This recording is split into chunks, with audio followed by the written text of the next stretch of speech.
students. Last part of numericals, gravitation is remaining. So let us start. A force of attraction between two bodies. A force of attraction between two bodies has been given. Force of attraction between two bodies is 10 Newton. Okay. Whatever was the previous separation, the force between them was 10 Newton. Now what they are doing? They are reducing the separation to half. They are reducing the separation to half. Take for example, it was previously over here, capital M, small m. Now they are reducing to half. So small m has been brought closer. Now we have to find out total force which has been created due to shortening of distance. So let us find out. F gravitational force is equal to gmm upon r square. This we have already studied in last lecture. Now the distance has been reduced to half. So change in distance, that is r dash, is r upon 2. We have to find out f dash, the force which has been created. Force which has been created, we have to find out that. So f dash is equals to, f dash formula will be what? F dash will be g m upon r dash square. In place of this r dash square, what we can substitute? R upon 2. So we are substituting r upon 2. This is whole square.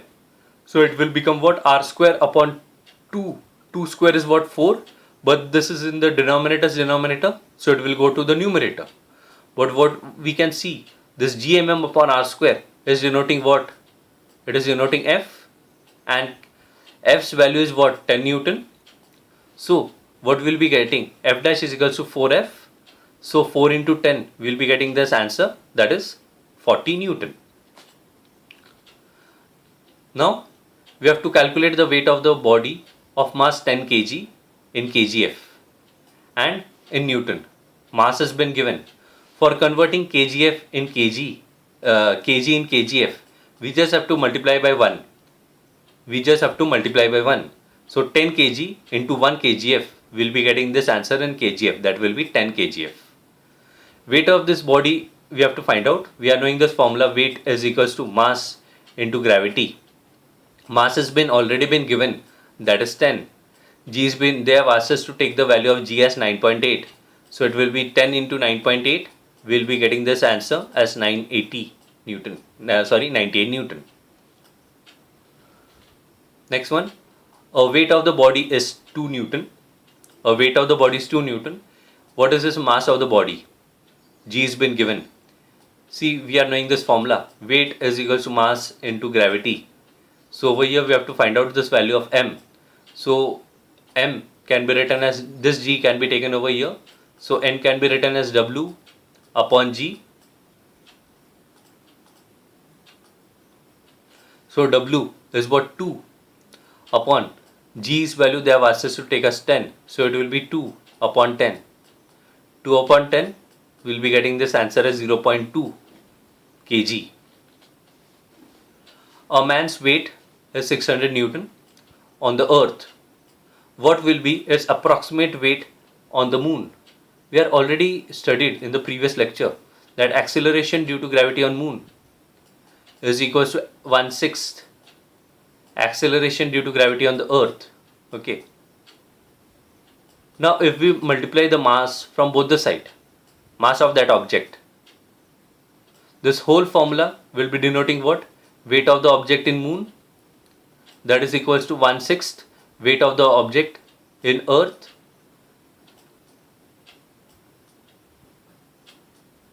okay. So try to read this. Man's weight on moon is 1/6 man's weight on the earth. Have you understood with the help of this formula? Why? It is because acceleration due to gravity on moon is 1/6 than that of the earth. So we are knowing this formula, W is equal to m into g. So we are already knowing this value. ये value पता है हमें. Man's weight on earth is already been given. Man's weight on earth is already been given, that is 600 Newton. We have to find out man's weight on earth, man's weight on moon. So it will be what? 1/6 over here, 1/6 into this value we are already knowing. So what will be this? 1/6 into 600. So after solving this, you will be getting this answer as 100 Newton. A ball is released from a height and it reaches the ground in 3 seconds. A ball is released from a height, it reaches the ground in 3 seconds. As ball is released from certain height, initial velocity will be taken as 0. Initial velocity is taken as 0. We also have to find out, we have to find two things. The height from which the ball was been released, we have to find out this height. Okay. We also have to find out velocity with which ball strikes the ground. Ball will be striking the ground with certain velocity. We have to find out that velocity as well. So we will be using second equation of motion. S is equals to second equation of motion states as what? S is equals to ut plus half at square. But as this object is moving downwards, so it is moving due to acceleration, but now acceleration is due to gravity, so a can be replaced as g. So first term will not be there, as u is already equal to 0 as the object is starting from rest. Half g is what? 9.8, t is what? 3, so it is 3 into 3. After solving this, you will be getting this answer, that is distance travelled as soon as the ball is thrown, that is 44.1 meter. Now, what is the velocity when the ball is striking the ground? See, ball is thrown from this height. At this height, initial velocity is equal to 0. And whenever the ball is striking, we have to find this final velocity. Okay, so we will be using third equation of motion, that is v square is equals to u square plus 2as. But as this object is moving down, a can be substituted as g. It has been done. Okay, this whole term will get cancelled. V square is equals to 2gs. So g is what? 9.8, and distance travelled, which we have already calculated, that is 48.1. So after calculating, you will be getting this answer, v square is equals to 864.32. Okay, if you are finding this step very difficult, how to get the square root of this one, you can also write in this manner, v final velocity is equals to root of 864.36. If you just write it this manner and along with SI unit, you will be getting this answer also right. No need for getting the right answer, accurate answer, that is 29.4 meter per second. Next one, a ball is thrown vertically upwards. It goes to a height of 20 meter. It goes to a height of 20 meter and returns ground, taking the acceleration due to gravity as 10 meter per second. We have to find the variable initial velocity. We have to find the initial velocity whenever the ball is thrown from this height.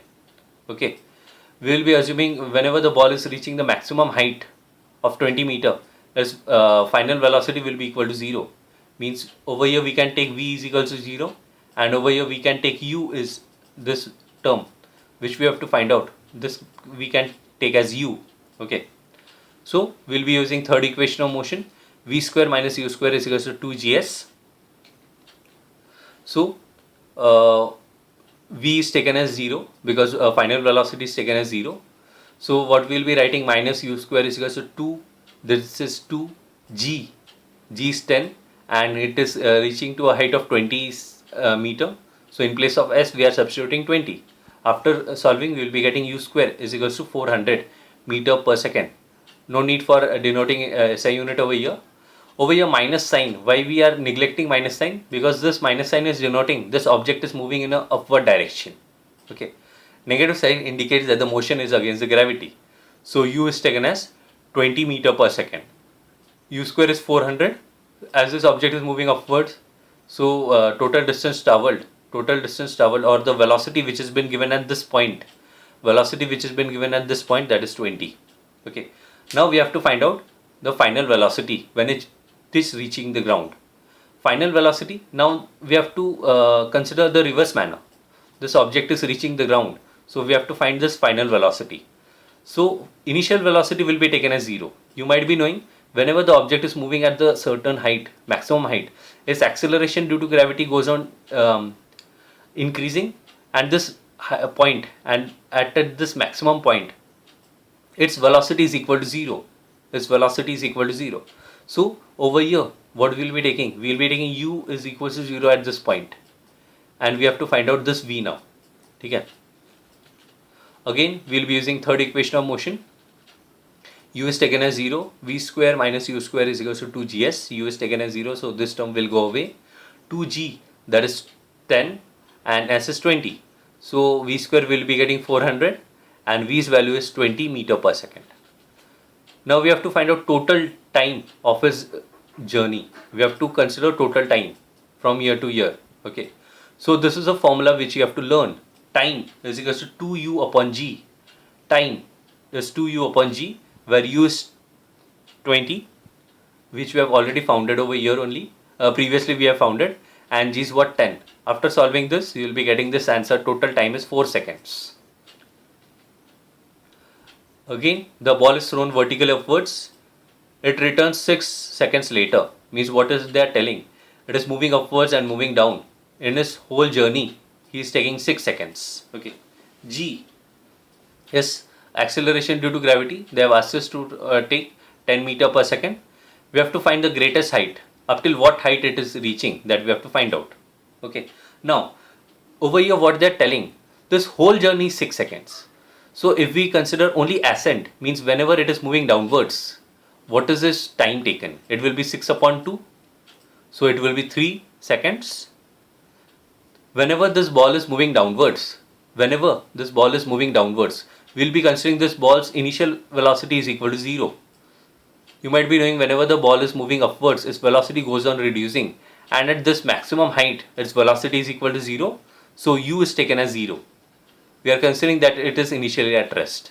We will be using second equation of motion. Second equation is what? S is equals to ut plus half at square. In place of s, what we can substitute? H. And as this object is moving downwards, we can substitute a as g. So we will be getting h is equals to ut plus half gt square. This u will get cancelled. In place of g, we can substitute 10. And in place of time, we can substitute 3. So we'll be getting height as 45 meter. What is this statement telling us? That the greatest height up till which it is reaching, that is 45 meter. Now we have to find out initial velocity. Initial velocity means what? By what speed it has been thrown at this point. Again, we'll be using second equation of motion. We are finding this at what height it will, what is this initial velocity? So we'll be considering initial velocity u. Over here we'll be taking u, which we have to find out, and final velocity is equal to 0. So v is equal to 0. Okay. So over here statement is wrong. Okay. This is right, but this is wrong. Over here it should be 0 minus u square. Okay, so after solving, we will be getting 2g is 10 and height is 45, which we have already calculated. After solving this, we will be getting the answer v square is 900. But we have to find out velocity, so we have to take square root from both the sides. So we will be getting the answer as 30 meter per second.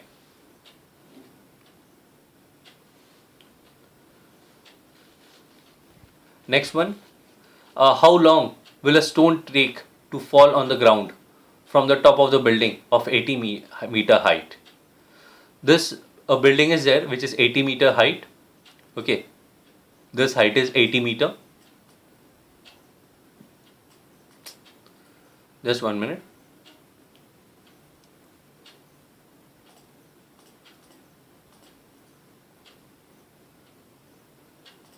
This building's height is 80 meter. Okay, and stone is thrown from the height of 80 meter.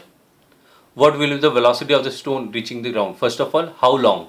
We have to find out time that it would require to reach the ground. Okay, S's height is 80 meter, G is 10 meter per second. So S is equals to ut plus half gt square. Total distance is 80, and as the stone is thrown from the building, so initial velocity will be equal to 0 plus half gt square. Time we have to calculate.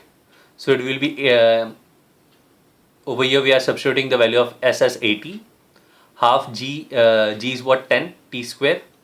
So after solving, you will be getting this answer that t square is equal to 16 and 4 4s is 16. So time is 4 seconds. Now we have to find out velocity as well when it is reaching the ground. As the stone is reaching the ground, we have to find out velocity. So velocity we have to find out. Initial velocity we have to take 0. Okay. So v square minus u square is equal to 2gh. This is taken as 0. So 2 into g, that is 10. Height is 80. So again we will be getting v square is equal to 1600. And after taking square root from both the sides, we will be getting this answer, that is 40 meter per second. A ball is thrown upwards with initial velocity. Initial velocity is 49 meter per second. Calculate the maximum height. We have to calculate this height, or h we have to calculate, and also we have to take calculate the time taken by it before it reaches the ground. Okay, so maximum height we can consider it as h or s whatsoever. At the highest point, velocity will be equal to 0. Velocity will be equal to 0, and this is what the velocity, initial velocity, that can be taken as u. We are knowing this equation, v square minus u square is equal to 2gh. V square is taken as 0, so this term will go away. In place of u, initial velocity, we have to take 49 square is equal to 2 into g, 9.8. H we have to calculate, so we will be keeping it as it is. This whole term will go in the denominator of 49. And this minus sign, what they are denoting, that it is moving in opposite direction. Okay, so we can neglect this sign. After solving 49 square upon 19.6, we will be getting this answer, that is 122.5 meter. So total time, again we will be using this formula, that is t is equal to 2u upon g. 2u, u is already been given, that is 49. G is what, 9.8. After solving this whole, we will be getting this answer as 10 seconds. Over here also, if you keep the answer in terms of fraction, and just write meter, then also your answer will be marked as right. But the thing is that 49 square upon 119.6 it should be written. 49 square upon 196 it should be written. And if you leave the answer in terms of fraction and write only meter, then also you will be getting the answer as right. Last one, a pebble is dropped. A pebble is dropped from its top, well top. It takes 20 seconds for the pebbles to reach the water surface. This is a well, and water surface is somewhat at a distance. Water surface, over here water is there. Okay, and it, from year to year, it is taking 20 seconds for the pebbles to reach the water surface. G is 10 meter per second. Speed of the sound is also been given. We have to find the depth of the water. Okay, so first of all, time is 20 seconds. G is 10 meter per second square. We have to find the depth of the water. We will be using this formula, that is d is equals to ut plus half gt square. Initial velocity is equal to 0, so u will be taken as 0. Half gt square, g is what, 10, time is what, 20. After solving this, we will be getting this answer, that is 2000 meter. Next one, we have to find out the time when echo has been heard. For this, first of all, we should be knowing that speed of the sound, which is already been given. Depth of the well is 2000 meter. Time taken to hear the echo after the pebble reaches the water. We are knowing this formula, that is velocity or speed is equal to distance upon time. Okay. Over here we have to calculate the time. So time will be what, distance upon speed.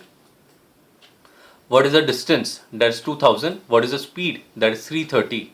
So time taken for the echo to be heard can be calculated, that we will be getting as 6.1 seconds. So this is what denoting, this is a time for hearing the echo. It can be substituted as T2, but previously we have already calculated, they have already been given, that is T1. T1 is 20 seconds. Okay, time for the pebble to reach the water surface, but 20 seconds. So total time after which the echo has been heard, total time, take for example, this is a well and this is a water surface. This pebble is taking 20 seconds for reaching the surface to the water surface. From this well to the water surface, it is 20, and sound is heard after 6.1 second. So we have to add both of them, that is 20 plus 6.1. 20 plus 6.1, we will be getting 27 6. Over here it is wrong. You will be getting the answer as 26.1 seconds. 26.1 seconds. So total time is 26.1 seconds. Thank you.